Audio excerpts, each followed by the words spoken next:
23일 새벽 예배를 기도로 시작하겠습니다. 내 인생의 주인 되신 하나님 아버지 감사합니다. 이 아침 우리에게 생명을 주시고 또 이 아침 깨워주시사 예배와 기도의 자리로 불러주시니 감사합니다. 말씀과 기도와 찬양 가운데 주님을 만나게 하시고 또 주님께서 주시는 은혜의 하루 되게 하여 주옵소서. 예수님의 이름으로 기도합니다. 아멘. 찬송가 361장 1절 2절을 찬양하겠습니다.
마가복음 1장 35절에서 39절까지의 말씀입니다.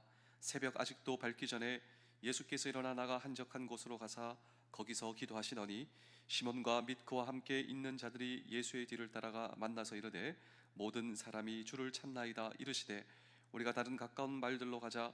거기서도 전도하리니 내가 이를 위하여 왔노라 하시고 이에 온 갈릴리에 다니시며 그들의 여러 회당에 전도하시고 또 귀신들을 내쫓으시더라. 아멘. 한 사람이 예수님을 믿고 그의 인생에 일어나는 변화가 있습니다.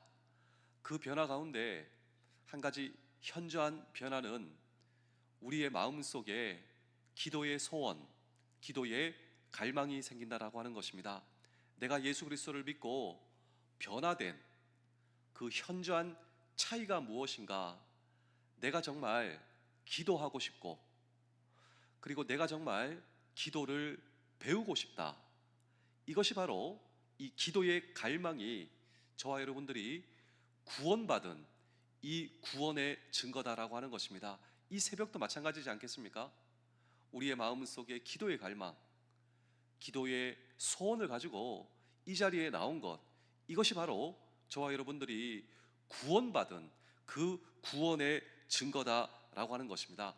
예수님의 제자들도 마찬가지였습니다. 예수님의 제자들도 기도의 갈망 그리고 그 기도의 소원이 그들의 존재의 깊은 곳으로부터 터져나와 예수님 앞에 예수님 기도를 가르쳐 주세요. 그래서 예수님께서 기뻐하시며 그래? 너희가 이렇게 기도하라. 이것이 바로 주기도문이었습니다. 예수님께서 기도를 가르쳐 주신 그 전 예수님의 제자들에게 기도의 갈망, 기도의 소원이 생겼다라고 하는 것입니다. 그래서 오늘 이 성경 본문은 예수님의 공생의 초기의 정황으로서 예수님의 기도입니다. 우리 예수님께서도 하루하루 아버지 하나님과의 대화를 통하여 기도를 통하여 하나님의 뜻을 이루는 인생을 우리 예수님께서도 사실 수가 있었습니다. 그렇다면 오늘 저와 여러분, 우리의 주인이신 예수님을 통해 우리의 기도의 갈망과 소원을 어떻게 현실화할 수 있을 것인가 라고 하는 질문을 오늘 우리는 이 성경 본문 속에 던지고, 그렇습니다, 기도의 축복을 경험하기 위해서 오늘 저와 여러분들이 해야 할 일이 있다면 무엇인가 라고 하는 질문도 오늘 우리는 이 성경 본문 속에 던질 때 첫 번째로 기도의 갈망의 장애를 극복해야 된다. 우리에게 기도의 소원, 우리에게 기도의 갈망이 있지만 이 소원과 갈망이 현실화되기 위해서는 기도의 장애물을 오늘 저와 여러분 극복할 수가 있어야 한다라고 하는 것입니다. 그렇다면 기도의 갈망, 기도의 소원에 있어 가로막고 있는 이 장애물은 무엇일까? 그것은 바쁨과 피곤입니다. 제가 종종 우리 장병들과 함께 상담을 하고 대화를 할 때 다 알고 있어요. 목사님, 제가 요즘에 기도해야 되는데요. 다 알고 있습니다. 제가 기도해야 되는데 제가 요즘 바빠서, 제가 피곤해서 기도하지 못합니다. 기도해야 되는 것은 알고 있어요. 또 기도해야 되는 것은 당연하지만 그 앞에 바쁨과 피곤이 장애물로 가로막고 있다. 그런데 놀라운 사실은 무엇인지 아십니까? 놀라운 사실은 예수님께서는 바쁘고 피곤하셨기 때문에 기도하셨다라고 하는 것입니다.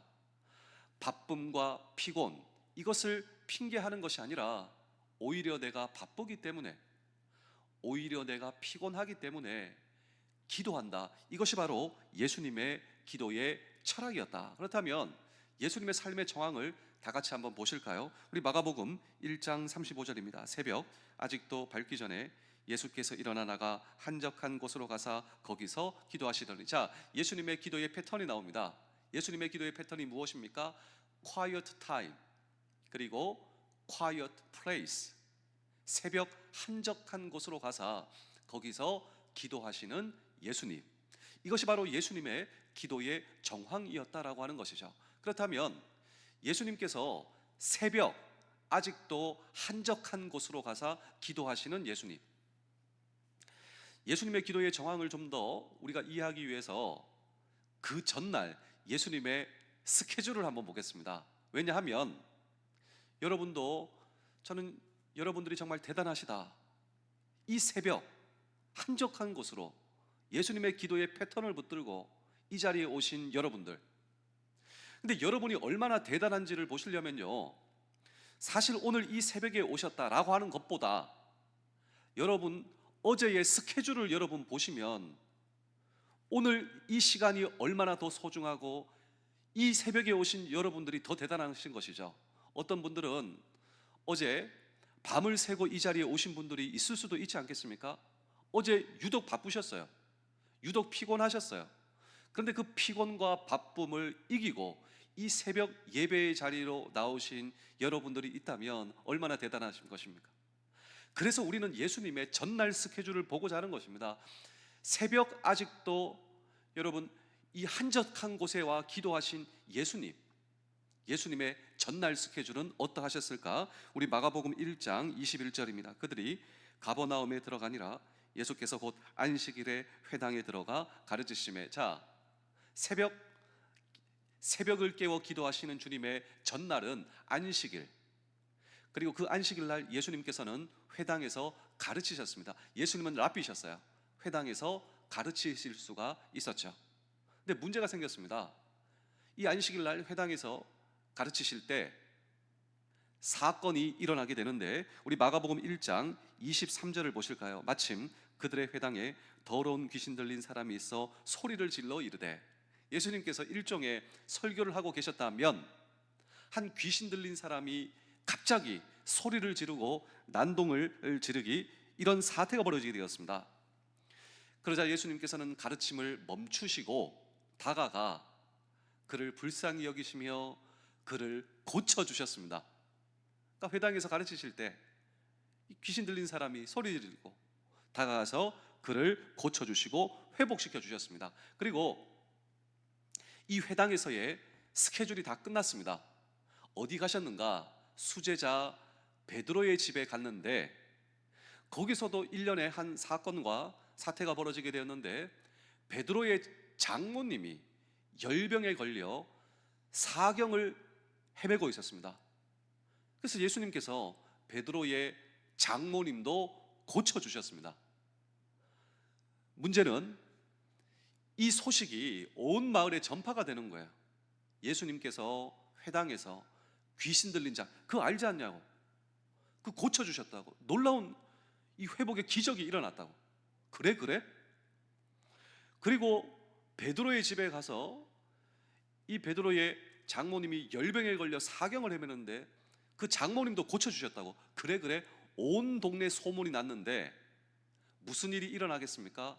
온 동네의 병자들이 이 베드로의 집에 몰려오게 됩니다. 나도 고쳐주세요. 나도 고쳐주세요. 자, 우리 마가복음 1장 32절 33절을 한번 보실까요? 저물어 해질 때, 그러니까 오늘 하루 일과가 끝나갈 무렵, 해질 때 모든 병자와 귀신 들린 자를 예수께 데려오니, 온 동네의 아픈 사람, 몸이 아프고 정신적으로 아픈 모든 사람들이 예수님께 나오게 되었습니다. 고쳐달라고. 33절 보실까요? 온 동네가 그 문 앞에 모였더라. 해질 무렵 온 동네에 몸이 아프고 마음이 아픈 사람들이 모여들게 되었는데 예수님께서 한 사람 한 사람 만나주시고 고쳐주시고 회복시켜 주셨습니다. 그렇게 밤이 저물어 가는 거예요. 해질 무렵 시작된 온 마을 사람들이 다가온 그 치유의 회복의 사역이 시작되어 그냥 밤이 저물어 간 것입니다. 자, 예수님께서 얼마나 바쁘고 피곤하셨습니까?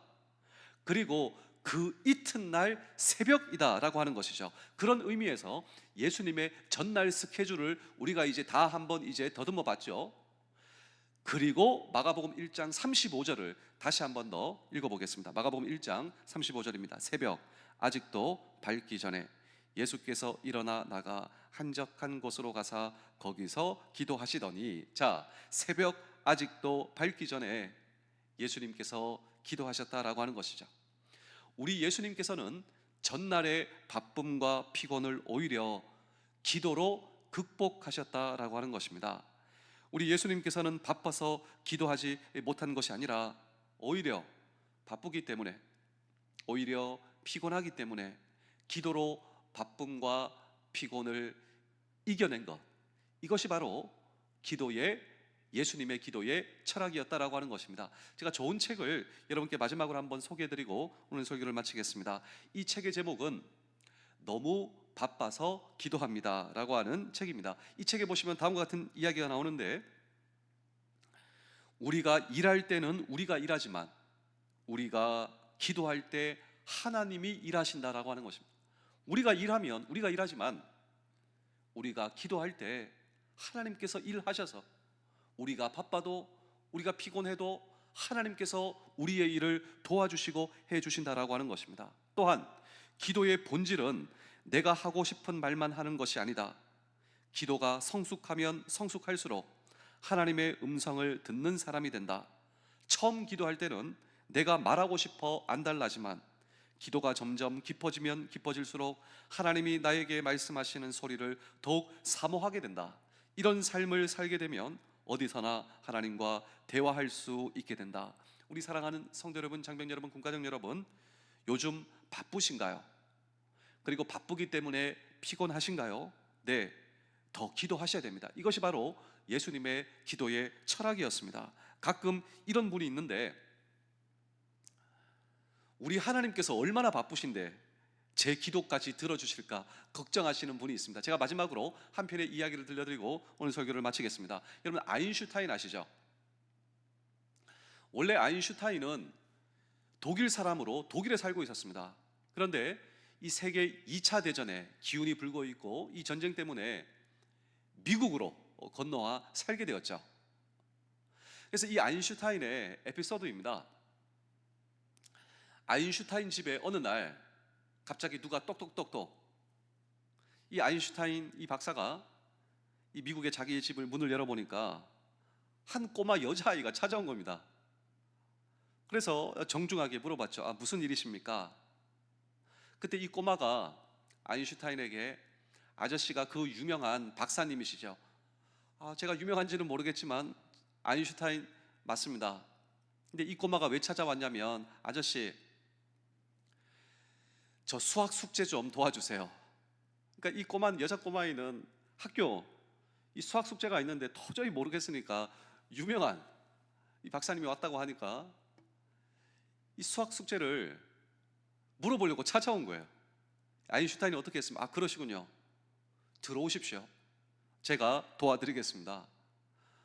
아주 이 아인슈타인 박사가 이 여자 꼬마아이의 숙제를 정성스럽게 잘 도와주고 가르쳐주고, 근데 문제는 내일도 찾아오고 모레도 찾아오고 매일매일 학교에서 모르는 게 있으면 찾아오는 거예요. 그럼에도 불구하고 이 유명한 세계 최고의 과학자 아인슈타인은 이 여자 꼬마아이를 최선을 다해서 도와주었습니다. 한번 생각해 보십시오. 세계 최고의 수학자, 세계 최고의 과학자가 이 아이의 이 숙제를 도와주는 이 모습을 한번 보십시오. 한 일주일이 지나갔는데요, 그 여자 꼬마 아이 엄마가 찾아왔습니다. 왜 찾아왔냐면, 죄송합니다. 저희 아이가 세계 최고의 이렇게 바쁘시고 한 이 과학자님을 괴롭히다니, 찾아와서 귀찮게 하다니 너무 죄송합니다. 그 엄마가 찾아와서 사죄를 하는 거예요. 이 선물을 가지고 와서. 이때 아인슈타인이 이런 얘기를 했답니다. 작은 문제나 큰 문제나 내가 누군가를 도와줄 수 있다는 것은 언제나 저에게 기쁨입니다.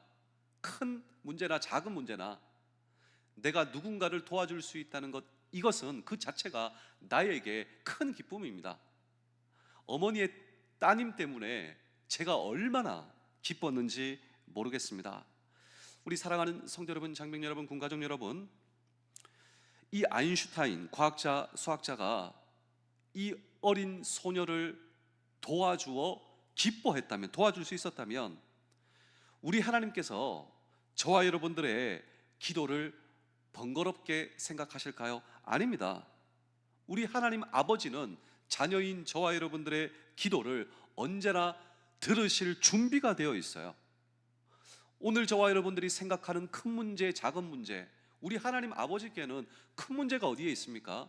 작은 문제가 어디에 있습니까? 정말 하나님께서는 저와 여러분들의 기도를 들으실 준비가 되어 계시고, 우리가 기도할 때 기뻐하시며, 우리가 기도할 때 그 모든 그 자체를 기뻐하시는 우리 하나님 아버지, 그 하나님이 저와 여러분들이 믿고 있는 우리 하나님 아버지다라고 하는 사실이에요.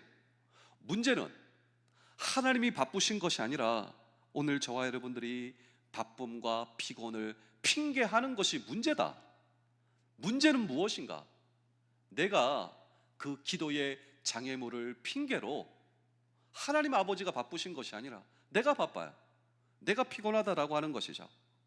그렇다면 오히려 예수님의 기도의 철학, 바쁨과 피곤의 장애물을 극복하고 정말 내 기도를 듣기를 기뻐하시는 하나님, 그리고 이미 와 계셔서 들으실 준비를 하고 계시는 이 하나님 앞에 저와 여러분들의 작은 문제, 큰 문제가 있지만 우리 하나님께는 큰 문제, 작은 문제 없어요. 그 모든 문제를 듣기를 원하시는 하나님, 이 하나님께 기도하시는 우리의 기도의 소원, 우리의 기도의 갈망을 실현하는, 그리고 기도의 축복을 경험하는 우리 모두 되실 수 있기를 주의 이름으로 축복합니다. 기도하겠습니다. 하나님, 정말 감사합니다. 기도의 소원과 기도의 갈망이 내 속에 있습니다. 바쁨과 피곤을 핑계하지 않고, 바쁘기 때문에, 피곤하기 때문에 기도함으로 기도의 축복이 우리의 삶 가운데, 부대와 가정 가운데 넘칠 수 있도록 주여 도와 주시옵소서. 예수님의 이름으로 기도합니다. 아멘.